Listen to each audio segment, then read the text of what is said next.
Fatih.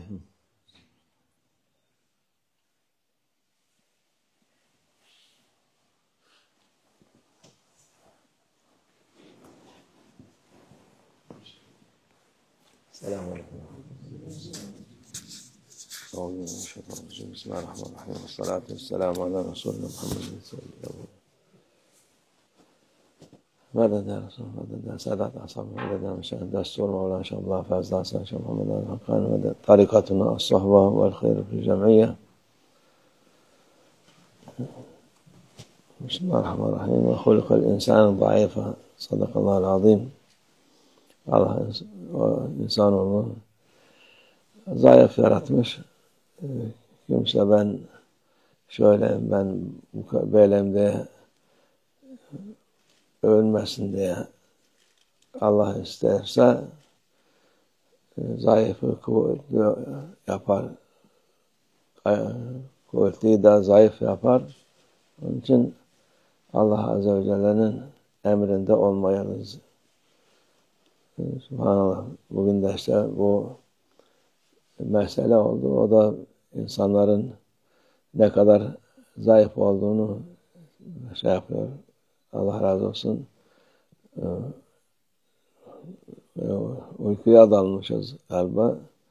Şimdiye kadar Allah'a şükür sabah namazını bari kaçırmadık. Gece namazlarını hepsini kaçırttık. Sabah namazı çaldılar kapıyı, uyandırdılar. İnsan gaflete düşüyor. İnsan zayıftır istediği Allah Azze ve Celle onun fazl-ı keremiyle bütün ibadetleri yaparız, bütün taatları yaparız. Ona şükretmek lazım. İnsanların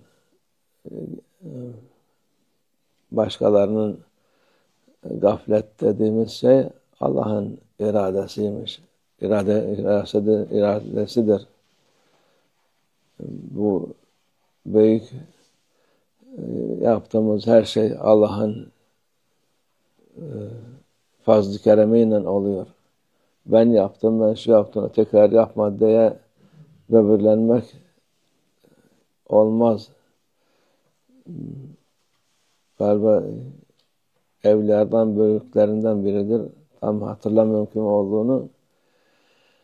Bağdat'ta babasıyla sabahtan önce tabii teheccüde kalkmış. Demiş, Allah'a şükür biz kalktık. Bak bütün insanlar gaflette yatıyor, uyuyor. Biz Allah'a şükür olsun. Biz teheccüde kalktık. Onlar uyuyor. Babası dedi, keşke sen de uyusan da bu lafı söylemeseydin dedi. Bu böbürlenmek olmaz. Allah'ın fazl-ı keremiyle her şey oluyor. Kalkarsan da, yatarsan da, seni gaflete düşüren de Allah Azze ve Celle'dir. Onun için tarikat edeptir. O edepte Allah'a şükretmek. Hiçbir şeyini görmeyeceksin. Bir şeye kıymet vermeyeceksin. İbadetlerimiz, taatlarımız hepsi kıymeti yok.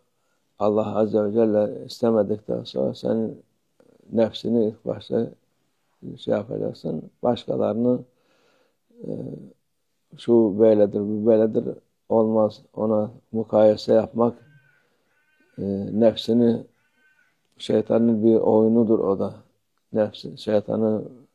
Nefsini büyütmek için sen teheccüdler kalkıyorsun, kıyamülle yapıyorsun, gece uyumuyorsun, şeyler yapıyorsun, böyle yapıyorsun diye onu sana tuzak kurup kazandığın şeyleri kaybetmek için.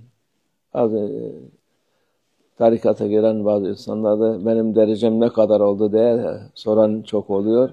O da usuldan, adaptan değil. Sen tarikata girdin. Tarikat dedi zaten Allah Azze ve Celle'nin yolu, daha nefsini terbiye için girmişsin. Onu da sormaya usuldan, adaptan değil. şey yapacaksın, hiç ya yola devam edeceksin. En büyük keramet, ecellül keramet, devam-ı tevfik. Yola devam etmek en büyük keramettir. Allah'a hamd edeceksin, şükredeceksin. Ve başkalarına mukayese yapmayacaksın. Allah bilir sonumuz ne olur. Sabit kadem olmamızdır mühim olan. Sabit kadem olmadıktan sonra istersen bütün ibadetleri yap. Şeytan da öyle, Allah muhafaza etsin. Bütün hiçbir yer kalmamış. Yeryüzünde, gökyüzünde namaz kılmadığı yer kalmamış. En sonunda da en rezil, en kötü mahlukat olmuş. Onun için ona benzememek için Allah yolunda devam edeceksin. Ona buna bakmadan ne kadar yaptım, ne derecem oldu diye sormadan devam edeceksin bu yolda. Allah muhafaza etsin. Bazen istemeyerek olsa da devam ettiğin vakit bir hal olursa o ibadetin gene aynı şekilde mükafatlandırırsın. Allah Azze ve Celle'nin lütfu keremiyle. Burada gene bir kıssa var. Hazreti Basan Hazretleri bizim olduğu gibi bugün gece namazlarına uyuyakalmış, kalkamamış. Sabah namazını galiba yakılmış, zor yetişmiş. Şeytan çok sevmiş. Ondan sonra Hazreti Hazretleri üzülmüş, ağlamış, çok üzülmüş, ağlamış. Allah Azze ve Celle onun o yaptığı şeylerin yapamadığını 1000 kat daha fazla sevabını yazmış. O gayipte görüyor, şeytan da görüyor. İkinci defa gene birkaç zaman sonra gene uykuya dalmış. Bakmış, biri uyandırıyor kendisini, ittiriyor. Bakmış, bu şeytan uyandırıyor. Yani, kalk namaz kıl demiş. Kalk sabah kaçırıyor. Yani nasıl sen böyle yapıyorsun demiş. Sen beni uyutman lazım daha geçen defa uyuttuk. 1000 defa daha fazla sevap kazandım. Onun için şimdi kalk, bir taneyle idare edelim demiş. Onun için yani bu gaflette düşen insan, ibadet eden insan hastalıktı, şuydu buydu falan olunca Allah o ecri sevabı aynen yazıyor yani. Allah affetsin hepimizi. Allah sizden de razı olsun. Bu kadar sabrettiniz, beklediniz burada. Ve minallah tevfik. El Fatiha.